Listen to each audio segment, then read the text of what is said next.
রোজ রোজ একই রকমের রুটি পরোটা খেতে না ভালো লাগলে ঝটপট তৈরি করে ফেলুন নরম তুলতুলে ছাতুর পরোটা।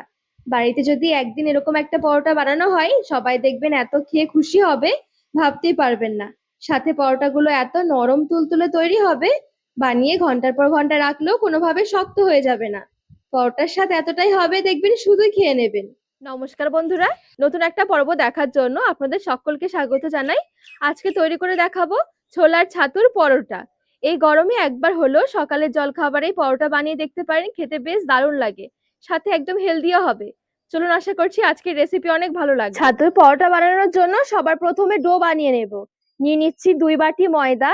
আপনারা যদি একদম হেলদি ভাবে খেতে চান, এই ময়দার পরিবর্তে আটা নেবেন। আটা দিয়েও কিন্তু হবে, তাছাড়া আটা ময়দা দুটো মিশিয়েও বানানো যাবে। এখানে হাফ চামচ মতো নিয়েছি কাঁচা জোয়ান।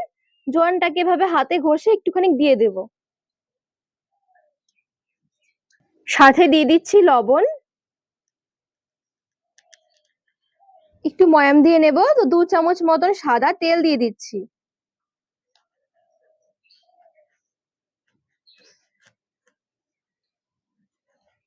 একটু ময়াম করে নিলে কি পরোটাগুলো অনেক বেশি নরম তুলতুলে হবে, সাথে একটু মুচমুচেও লাগবে খেতে। দেখবেন এখানে ময়াম দিতে দিতে খুব সুন্দর এরকম হাতে চাপ দিলে জড়ো হয়ে যাবে ময়দাটা। এবার অল্প অল্প করে নরমাল জল দিয়ে একটু সফট করে ডো মেখে নেব।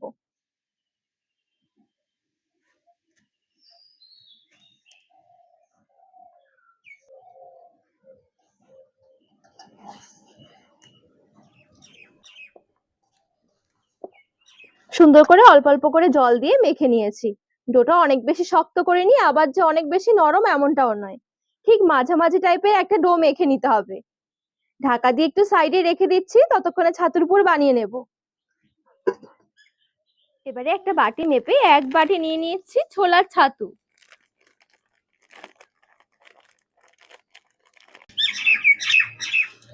সামান্য একটু নিয়েছি জোয়ান, লবণ দিয়ে দিচ্ছি, সামান্য হলুদ গুঁড়ো, একটু লঙ্কার গুঁড়ো, 1 চামচ গ্রেট করা আদা, খানিকটা কুচনো ধনে পাতা, কাঁচা লঙ্কা কুচি, 1 চামচ মতন আমের আচার,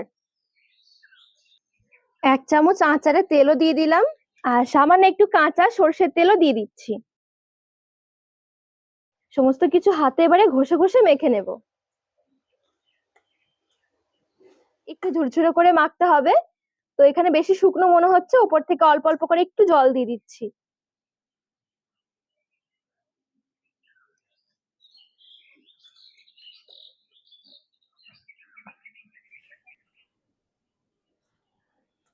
সুন্দরভাবে অল্প অল্প করে জল দিয়ে একটু ঝুরঝুরে করে মেখে নিয়েছি। দেখবেন মাখার পরে সেই হাতে এরকম চাপ দিলে মুঠো হয়ে যাবে। তো পুরটাও এখানে একদম রেডি হয়ে গেছে। আর এদিকে যে ডোটা মেখে রেখেছি মোটামুটি 5-10 মিনিট হয়ে গেছে। এবারে হাতের সাহায্যে আরেকটুখানি মেখে নেব।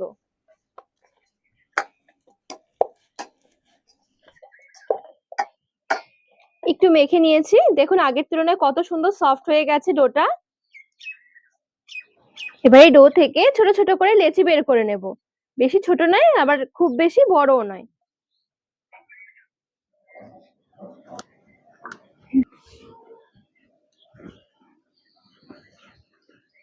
এই দেখুন, ঠিক এরকম করে তৈরি করে নেব লেচিগুলো।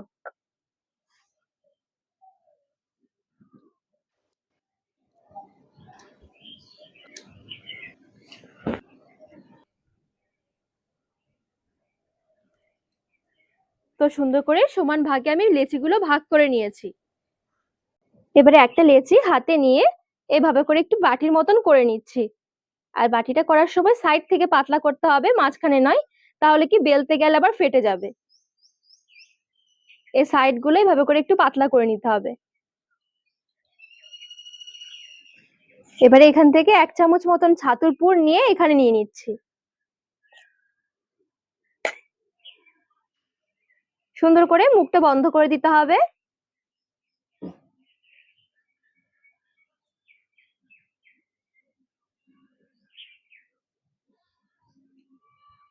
এই দেখুন, এখানে কিন্তু পরোটার জন্য একটা লেচি তৈরি হয়ে গেছে।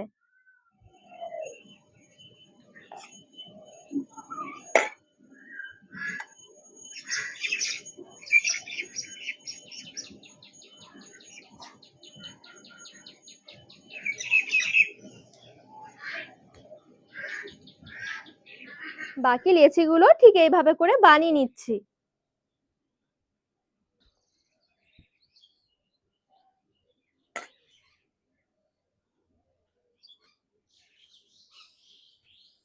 পুরটা দেওয়ার সময় খুব বেশি দিলেও ভালো লাগবে না, খুব বেশি হয়ে গেলে আবার বেলার সময় ফেটে যাবে, আবার খুব বেশি অল্প হয়ে গেলেও কিন্তু পরোটাগুলো খেতে ভালো লাগবে না।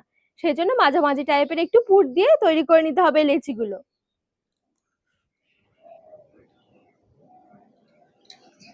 সবগুলো লেচি পুর ভরে তৈরি করে নিয়েছি। পরোটা ভাজার জন্য গ্যাস ধরিয়ে তাওয়া বসিয়ে দিয়েছি। লেচিগুলো যে তৈরি করে রেখেছি এখান থেকে একটা লেচি নিয়ে এবারে বেলে নেব, আর লেচিগুলো একটু ঢাকা দিয়ে রাখতে হবে, না হলে আবার ড্রাই হয়ে যাবে উপর থেকে। বেলার সুবিধার জন্য অল্প একটু ময়দা ছড়িয়ে দিচ্ছি। অল্প একটু ময়দা ছড়িয়ে বেলে নেব।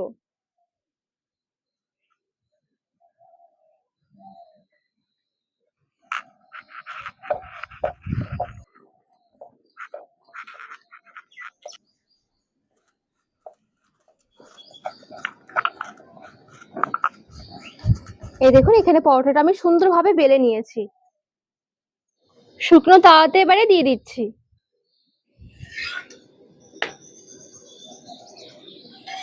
প্রথমে একটু উল্টে পাল্টে সেঁকে নেব।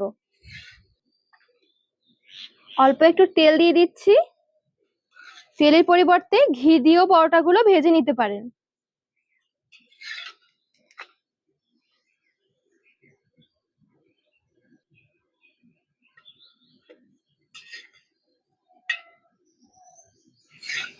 সুন্দরভাবে কিন্তু পরোটাটা ভাজা হয়ে গেছে। সবগুলো পরোটা ঠিক এইভাবে করে বেলে বেলে ভেজে নেব।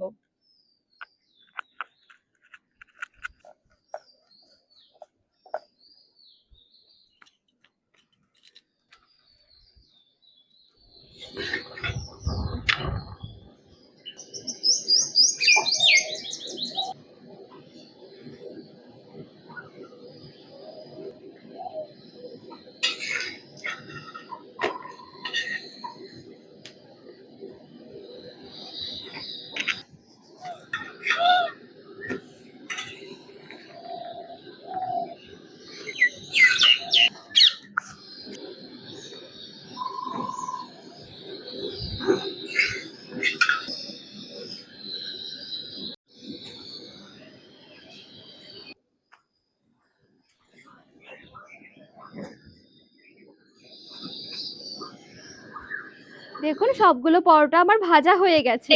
পরোটাগুলো বানানোর পরেও দেখবেন কোনোভাবে পরোটাগুলো একদম শক্ত হয়ে যাবে না, একদম নরম তুলতুলে থাকবে।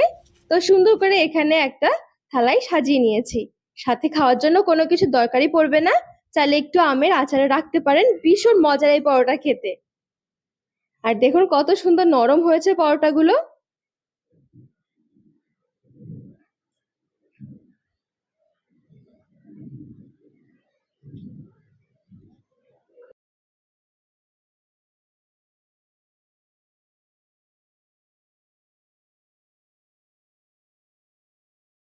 তো বন্ধুরা আজকের রেসিপি আপনাদের কেমন লেগেছে অবশ্যই কমেন্ট করে জানাবেন।